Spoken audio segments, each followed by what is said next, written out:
All right, everybody. Thanks for joining us today. We have a very interesting show on tap. We're going to kind of summarize the 2024 presidential election, look into some of the attributes that make individuals successful. We're not having a political argument here or anything along those lines. We just kind of want to dig into the things that we see post election that generated the results that it did. And try to understand what of these attributes you could incorporate into your life, into your business, and make it even more successful. We're going to talk about obviously perseverance as a trait, competency as a skill, and transparency. I found a quote for Mary Jo Putney of competence is a great creator of confidence. So we'll speak to that a little bit, but I want to introduce you to Dr. Hall. He's a business psychologist. He's an executive coach, a multi-time author, does public speaking, and as I usually state, my favorite, the neuro nerd side of him that helps us to understand what I think is probably the most important, and that is actually being able to execute on the things that you learn and how our biology works to help us do that. So with that, I'll bring Dr. Hall on. How you doing, Dr. Hall? I am well. Grateful to be here today. Yeah, this will be a fun one. Kind of an interesting one, obviously, Yeah, yeah. based upon. I'm glad to hit it. Yeah, we'll have a good time for sure. Well, let's do a couple of quick housekeeping items here. For those of you that I haven't met, my name is Jared Lee. I'm the associate broker and team lead of My Home Connection, also known as MHC Realty. Our sponsor for today is the Perfect Real Estate Business, which we've been developing over the last couple of decades, now in large part with Dr. Hall, incorporating business and life coaching, along with mentor training, consulting, and then just kind of some new aspects of real estate business, along with some traditional stuff that's super helpful in making a stable, consistent business with profit sharing, revenue sharing. So feel free to reach out to us if you want to have a discussion around those items. But with that, we'll bring Dr. Hall on. And I guess I was thinking we'd start with an aspect of one of I think it was our last podcast. It was certainly a very recent one. And that is the intersection of success. So kind of already having developed the what am I passionate about, what am I good at, and what can I get paid for. Yep. So we've assumed that you've done that, and now moving forward, we get into the aspects of today's topic. Does that seem like a good starting point? Yeah, I think that's a good starting point. Yeah. Okay, excellent. Well, let's get into perseverance. Love them or hate them. I don't, I don't know. I can't ever think of anybody that had more perseverance than Donald Trump. Yeah. Love him or hate him, the guy is unstoppable. I was thinking, as I was thinking about this topic, Jared, the only other person who came to mind was Shackleton, who who's who he and his shipmates had an expedition to the Antarctic, and they got caught in the ice. And Shackleton, the ship's name was the Endurance because Mm, that was his family's motto, endurance. mm, And he kept every one of those men alive wow. during the winter in an icebound ship. And then when spring came, he and a group hiked across the ice, pulling a small boat, and rowed for, I think, a week to find an island. They found the island. They had to climb over a mountain, slide down a cliff in order to get rescue. It's an incredible true story, and the only other person I think who's done as much as you know, who's overcome as much adversity would be Shackleton. Mhm. And um, he's the man has been arrested. He's been charged with crimes. He's been convicted of crimes. We'll see if those hold up upon appeal. He's been fined north of $500 million. I mean, I frankly have lost track, and yet this guy keeps chugging. He got shot. I'm sorry. He got shot. There was a second assassination attempt. My wife and I were talking about his election, and she said, "You know who I feel sorry for?" And I said, "No." She said, "I feel sorry for his wife." Can you imagine Man. to have to kind of watch what's happening to your husband, and how, and she doesn't have any control over it, and the guy's kind of unstoppable. It's not like they're having a conversation. She goes, Should I, shouldn't I? should you call? I mean, she kind of knows what she's got. Yeah. They've been married now. What is it? Close to 20 years. So I mean, he's a known quantity to her. But holy mackerel, that this guy just does not give up. Yeah, his the whole January 6th, whether no matter what you believe, for the most part, a lot of political pundits would say that's a death knell, right? Like you're not going to recover from something like that. Well, I mean, it kind of goes with the shooting. And, if you got shot, you're probably going to get elected. But You know what? I don't think with this election it was a guarantee. I think in right, almost other election, I think it would have created a shoe-in. yeah, Especially with how he responded. He gets up, he's covered with blood, and he's chanting "Fight, fight, fight." It is an evidence of his personal courage and his perseverance. This guy, he's just not going to quit. no stopping. I mean, I think that's a good example, and I don't want to belabor this one, but here's a moment, again, a moment, not a minute, in somebody's life where you're literally life or death situation, and it's an instinctual response, right? You're not, when you get down and then you go to get back up, you don't have a lot of time to figure out what's the best looking move, what's the thing that I could do to, what I mean? You're just responding. Yeah. Anyway, I guess what I want to get to is, where's your mindset when you have that level of commitment to what you're doing, when your resolve is so hardened in the things that you're doing? Again, love or hate the guy, but as an entrepreneur, as a person, when you set on a mission, and I'm not suggesting people do things at all costs. That's not where I'm going with that, and I don't think you would encourage that either. No, of course not. But you can't be a wimp. You can't at every corner getting the blows, because the blows aren't if they're going to come, it's when they're going to come and how hard's the blow. Right. And so the interesting question is, was he always like this? As a 5-year-old, was he like this? Or did he learn this through the course of adversity in his life? He's been bankrupt before and built it back. He's grown and lost businesses. He's had a ton of failures, lots of public embarrassment, and the guy just keeps going. As I think about presidents in the modern era, and I'm a little more familiar with people in the 20th century and after than before the 20th century, the closest, I think, in terms of the kind of person he is, would be Teddy Roosevelt.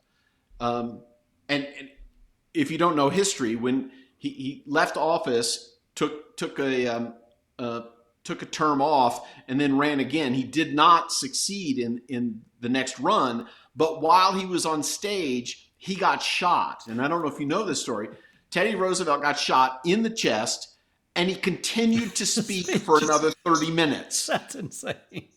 Yeah, so if you think about, and if you know Teddy Roosevelt's story, he grew up as a sickly, asthmatic kid, and he created adversities for himself. He took up boxing. He took up horseback riding. He went out west and became a cowboy. And then he came back east and then joined the military and was in the Rough Riders during the Spanish-American War. I mean, this is a guy who grew up in privilege and could have been this, asthmatic kid who spent all this time sheltered in his mom's home, but really forced himself to embrace adversity. He called it, what was it? The strenuous life. That's what he called it. Okay. And so if you look at Roosevelt, Teddy Roosevelt, and then you look at Trump, all his adversity was not in the physical realm, but it was all in the work realm. And so I think he knows how to just power through lots and lots of adversity in his decision making and in his past businesses. So when he got to the point where he got shot, was he that way when he was 5, or was this a result of literally tens of thousands of setbacks that he's had to overcome, and he knows how to deal with them? Well, I think that's a really good point. Kind of that subset or an ancillary topic of perseverance is adversity, and we've had this as a topic on the show. And I find it interesting that Roosevelt would go pursue adversity. Obviously, there's a clear acknowledgement and appreciation for, the outcome or the typical potential results of challenge, trials, adversity, and that is you become stronger, right? Mentally, emotionally, physically, whatever that is. The solution is bitter or better, right? Yep. And so Roosevelt and Trump have obviously worked to make themselves better as opposed to bitter. Yeah, and we spent a lot of time talking about adversity and why to have a different perspective on it and actually lean into adversity and look for the lessons and appreciate it. The experience is probably going to suck, but the outcome doesn't have to. Hey, as a person who's had adversity, who's had suffering, it absolutely sucks. And no, I don't like it, and I really don't want it to happen again. And it probably will. Yeah. Yeah. Well, again, on this perseverance, really, guys, we don't want to, obviously the election outcome has been the election outcome, but I don't think anybody could deny that his perseverance during, his election political aspirations, perseverance isn't an attribute that ended up with the outcome of being elected, a positive result in his efforts. Yeah. So there's research on a topic. The woman who's done the most serious research on it is an academic psychologist, Angela Duckworth, and it really came out of looking at how do we help soldiers.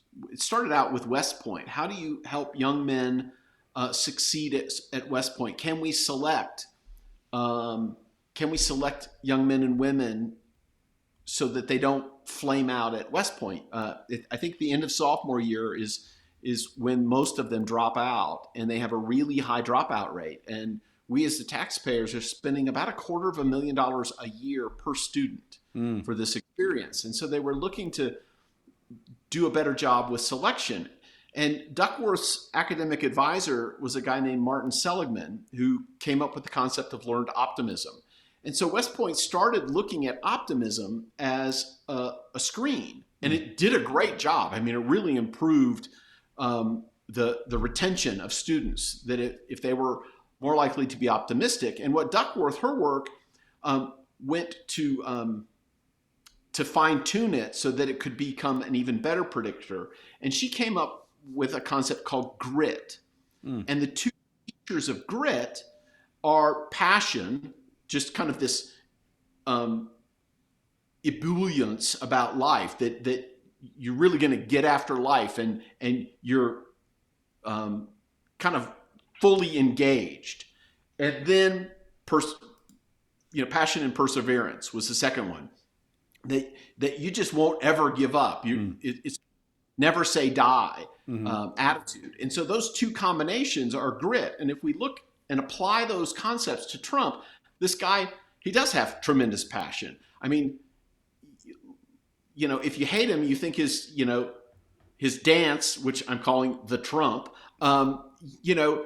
which looks ridiculous, but he doesn't care. He loves music. He's going to dance. I mean, he's fully engaged in life.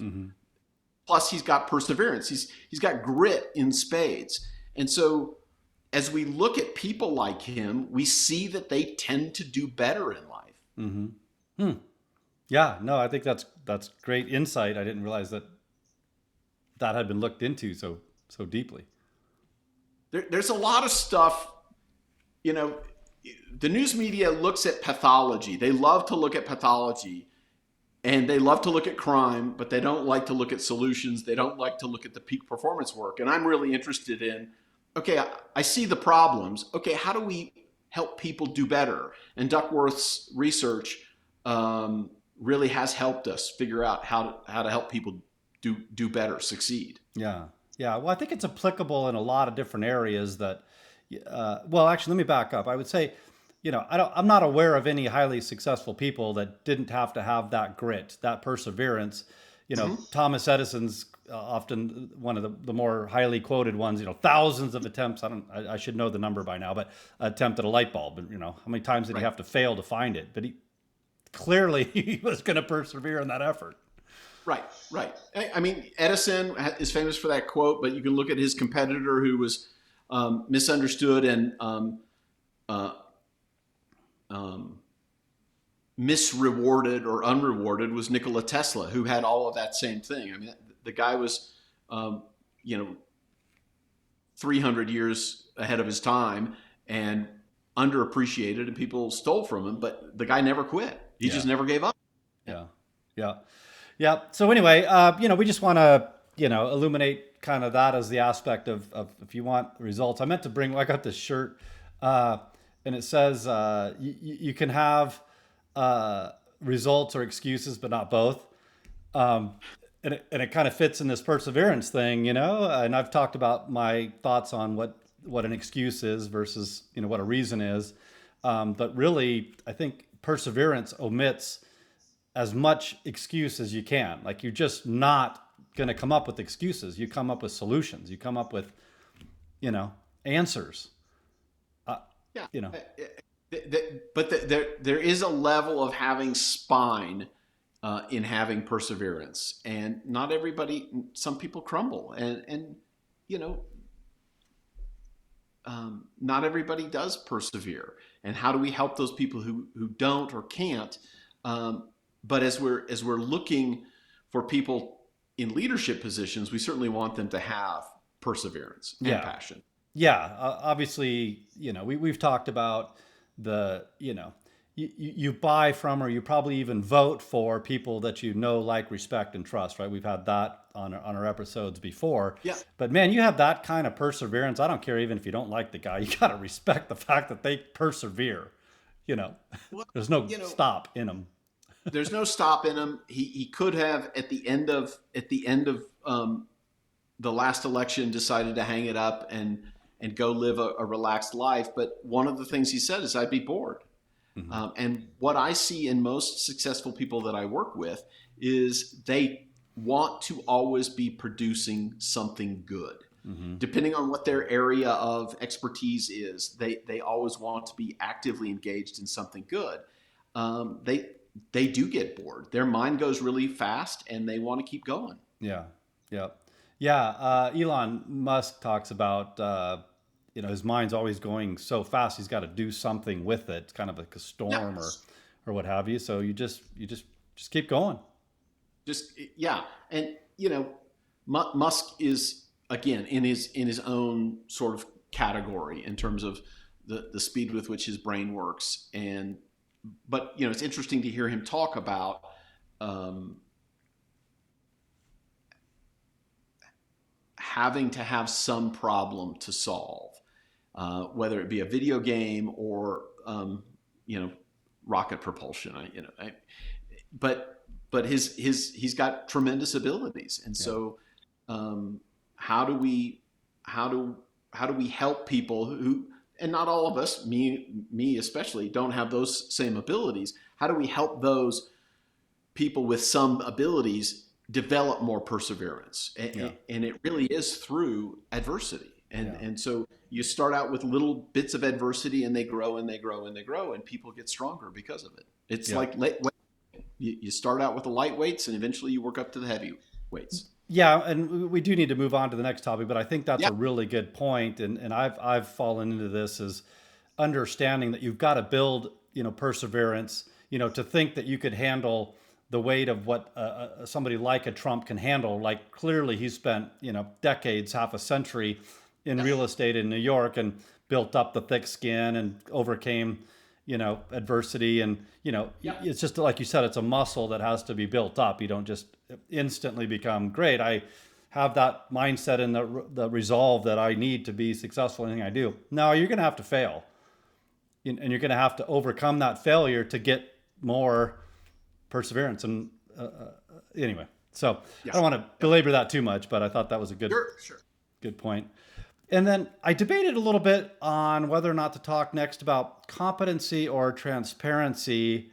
I put competency first, but I think I want to go to transparency first. And that is, I look at his campaign, and you and I haven't really discussed this much at all, but it just kind of occurred to me. And preface this part of the conversation just like I did last time. Whether you like him or not, you know what he's about.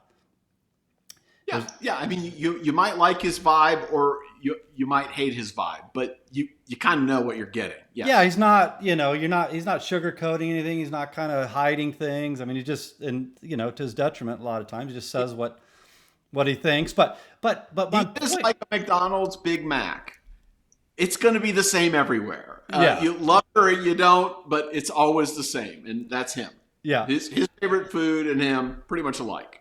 yeah. Well, and the reason I put this one in here is because I think, and this is, I think, applicable to business and personal life, but people really appreciate that level of transparency where you just know what you're getting in a person. I think if you're going to have that know, like, respect, and trust avenue, you've got to minimize or eliminate the, man, there's just something I can't quite figure out about that person. And I don't want to pick one side or another in this conversation, but I do want to say, I think of the two, and maybe it was just the amount of time Harris got to be in the public and, in front of media and all that, but I think she didn't have as much opportunity to share with the country enough that people could really figure her out. Like, there's no doubt what Trump is about, who he is. Like, that's not a thing, that's gone. And you either like it or you're not. I think with her, my opinion is that there was some, like, I don't know. You know what I mean? Yeah. She certainly hasn't had as much TV time as Trump in the last 30 years. She's had plenty of exposure. I can't say about her whether people viewed her as being kind of the same, transparent. What you see is what you get. I think there was some feedback that she did have trouble on the fly in interviews, and that scriptedness, I think people are a little bit distrustful of that. And I frankly think, Jared, some of that has changed in the last 10 years because of social media. Yeah, I was just going to say. That in the past, I think it really has been that more formal communication and more prepared speech has been the preferred method for public figures to interact. But I think in the last 10 years, doing what we're doing, unscripted, has become more appealing because people, they really want to know, are you who you say you are? And so when we follow scripts, it tends to lack sincerity. And I was trying to...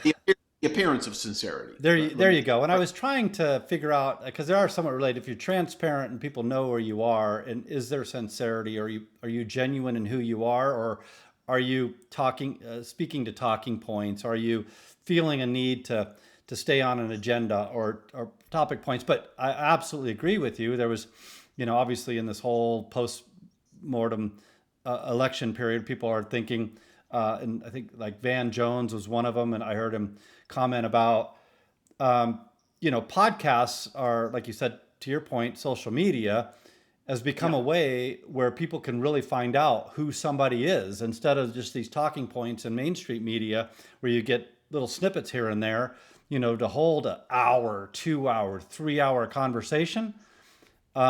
People want that level of discussion. And I think it did well for Trump and his efforts.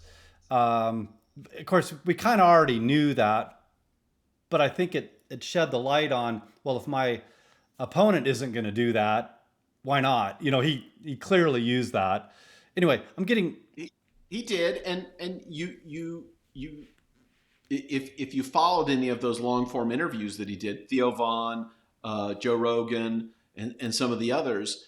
I mean, he spent I think with Joe Rogan he spent over 3 hours yep, talking to the guy, yep, and um, he listened. I listened to that one. He listened to Joe, and Joe holds some fairly non-standard ideas, and um, I I heard Trump really seek to understand what Joe was about. I think he was able Joe was able in that conversation to get a better feel of who Trump is, when he's not walking out of an airplane or he's not on a yeah, large public stage. yeah. Yeah, well, I just want to share with our audience that, you know, if people feel totally comfortable with who you are, that alleviates a lot of that kind of hold back of, if I don't know you, does that mean I can like you? And if I don't know you enough, do I respect you? So therefore, I don't trust you. I'm Yeah, either not going to buy from you, or I'm not going to vote for you, or whatever it is. So I'm just encouraging our audience, you know, even if you're transparent, some people just aren't going to like it. Like your personalities don't click or whatever, but that's okay. but that's okay. I mean, you know what you're going to get. I think the other issue, especially in these um, in the political arena, we don't really know who the real person is. Hmm. There's a public persona, and then there's a private persona, and I think what we're all seeking in terms of trust is the public the same as the private? Is there something in that private person that we find to be trustworthy, worthy of respect? And that's where some of those long form interviews are helpful to anyone, is because we can see who they really are. Yeah, and I mean, obviously that's what we're talking, because this is in large part following the election. But even in your normal life, like you're not on the news, you're not whatever. You are having these long, you know, either short or long term conversations, and I'm just encouraging people to, share who you are, what you're about. Because the sooner you do that, right, you build rapport with somebody, like, oh, I either like this person or I don't, and they can either move on or lean into you, and then be open with you because they know what you're about. I know, in real estate, I've noticed the more comfortable in knowing who I am, the more willing my clients are to share about what they think.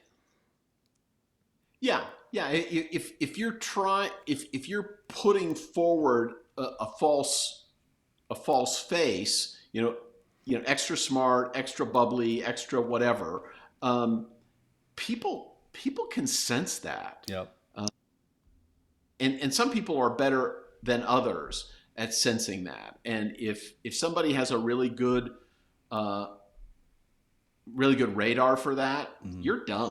They Yep. know you're Yeah, phony. And even if you're not trying to be a phony, you're just, for whatever, you've got some level of protection on, or defense mechanism, or whatever it might be, but they can't read it and they don't know what it's about, but they're going to chalk you up to phony. Therefore, they might not want to, elect you, or they might not want to buy from you or whatever. So, yeah. be yourself, be transparent, even be vulnerable. And it's like, that's okay. If they don't like me, shoot, don't be surprised, right? Like, That's the hard part about vulnerability, and why it's so important is that if they don't like you, then it really is a rejection, mm, and it does hurt when people don't like the real you, and also make fun of the real you. mm, And so in the political arena, um, everybody gets made fun of. I mean, everybody. that's what the talk shows are about. That's what the comedians are doing. They're all making fun of you. And when you become a public figure, uh, uh, at least at the beginning, it must really hurt Yeah. um, until you develop that tough skin and you realize, okay, I'm not for everybody. Yeah. Yep. Yeah, well, let's chat about competency. Yeah. And I went back to the original quote, and I'll butcher it, I'm sure, but it's, uh, Well, actually, let me just go back to it real quick here, so I don't. Competence is a great creator of confidence. Hmm. Um, the whole fake it till you make it thing. I don't quite know about that, but what I will say is, and I was going to revisit the numbers, but I think it's something like, 10,000 hours of whatever it is that you want to be competent in, which I think, if it's a work situation, which is in line with what we're talking about here, what is that? 2,000 hours a year. So 5 years Five before years. you're what they consider competent. Yeah, that work comes out of some research. It was made popular by Malcolm Gladwell, but he took it from other people. Um, Daniel Coyle and Jeff. Oh, I can't remember Jeff's last name. Um, the the the talent code. I'm looking on my bookshelf, Yeah. and then talent is overrated by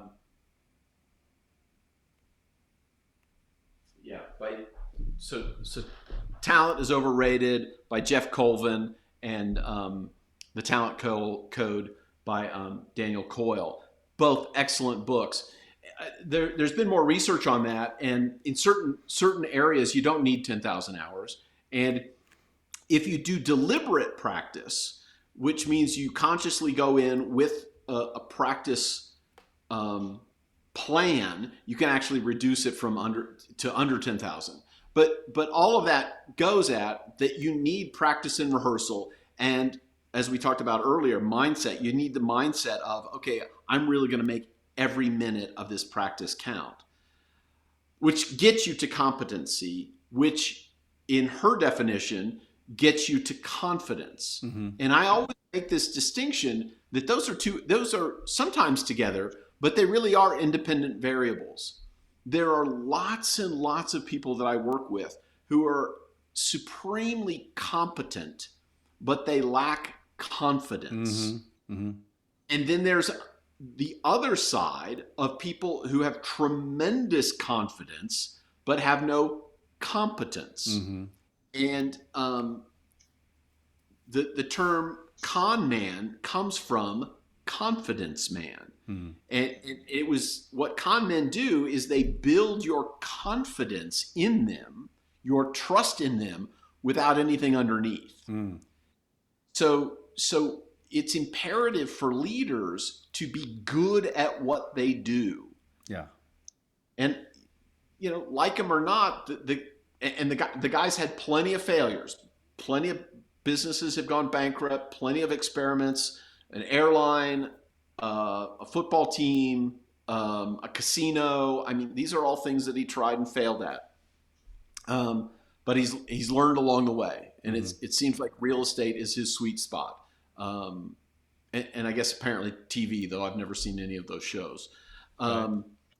So so you you get enough reps, you're going to get good, and so Yeah. you have to know your craft. I think one of the difficulties he had in his first term is he'd never held political office before, and he made a lot of rookie errors. Yeah. And whether he got smart by the end of his 4 years, I don't know.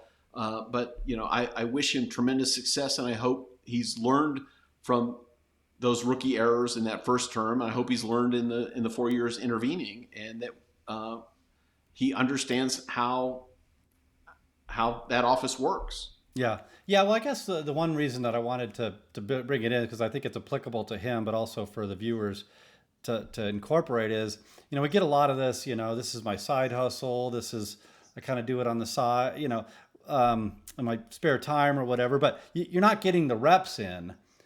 If you're going to be competent at something, you just got to do it a lot. It's not like, through osmosis or plug into a computer or, that's just never going to happen like that. Like you said, when we've talked about this in previous podcasts, your focus, your lack of distraction, all that stuff will help you get those reps in, but better reps, right? Like you can go to the gym and you can have one rep better than another rep, depending on, whether it's heavy or more or whatever, like pick what works. But my point in all this is also, having the competency, but then exuding the competency, which in large part comes from the confidence. So, to share with your viewers, you got to know your craft. We're talking Yeah. specifically about real estate here, and obviously Trump's background in real estate, but also in the election period. But I think in large part it helped him because he could share, I'm competent in what I'm doing. I've already done this before. Here's my example. Some people believed it, some people didn't. I don't know. But clearly, with the outcome, he was able to, in large part, win because of sharing, I'm competent enough to do that. Otherwise, he wouldn't gotten the votes that he had. And obviously, in our career and even in our life, the sooner you become competent at something, the more success you're going to have because you've got more reps in and you know what you're doing, but also your confidence just instills that sense of, I want to work with you, I want to be around you type of mindset because not a con man, right? That's not that guy. Right. Right. So you absolutely have to have competence if you want to be a pro. If you want to be an amateur, you just have to look in the mirror and tell yourself you're good enough, you're smart enough, and doggone it, people like you. But if you want to be a pro, you have to know your craft. You have to have done you have to have done your practice. My encouragement is for those people who are pros who still doubt themselves, and that's really sad when I see people who are so good at what they do and yet they trash talk themselves, and their mindset really keeps them in a bad spot because they don't fully embrace the power of their competency. Well, we've talked about, this could go on to a couple topics, but certainly some of our prior podcasts, and that is, what is your presupposition about yourself that keeps you from being confident in who you are and what you're about and what you're doing? So go challenge that. Go monitor your thinking such that you can, go through the steps that you identify, like, stop, and we won't rehash all that here, but basically that neuro nerd side of you that I really appreciate is, how do I execute on that? Like we always get that, hey, that sounds good in theory, but how do I do it?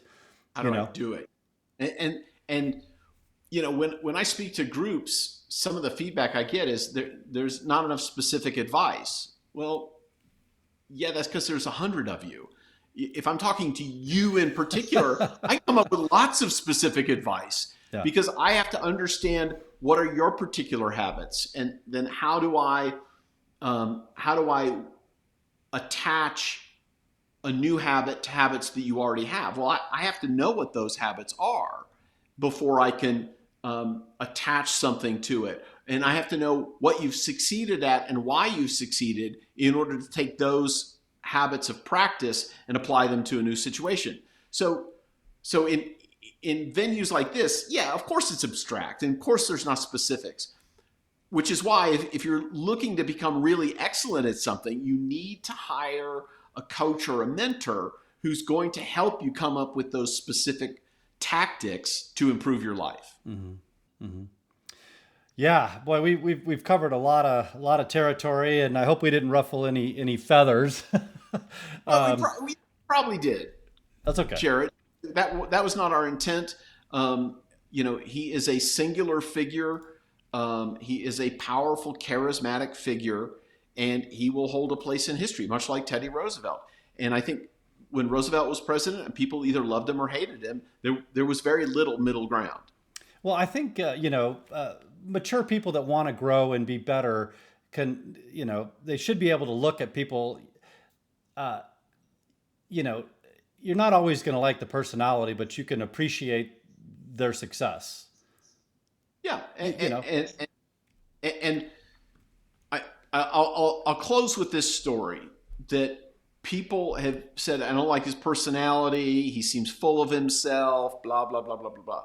And I remember an interview with Alan Greenspan, who worked for the Fed and was in direct proximity with every president from Kennedy to George W. Bush. So not Obama, not Trump, not Biden. And he said they're all a little off. Every one of them was a little off. Yeah. And he said there's only one semi-normal one. And I always ask the question, who do you think was the semi-normal one? It's usually everybody's favorite, whoever their favorite president was, they say it was semi-normal. Right. It was Jerry Ford. Gerald Ford was the only one he said was semi-normal. Now here's the interesting thing. Jerry Ford was the only one who never ran for president. Ah, interesting. And I have come to the conclusion that it is that the group of people who run for president, they all are a little odd. You kind of got to be. What kind of odd you're willing to take. Because to put yourself out there requires a tremendous amount of ego, either ego strength or just straight up ego. Yeah. And so, like them or not, all the presidents in the last 65 years have come from this mold. And that really is the advent of television, and video as a medium. So we see they're all a little off, because if you want to be president, you probably got a little bit of a screw loose, but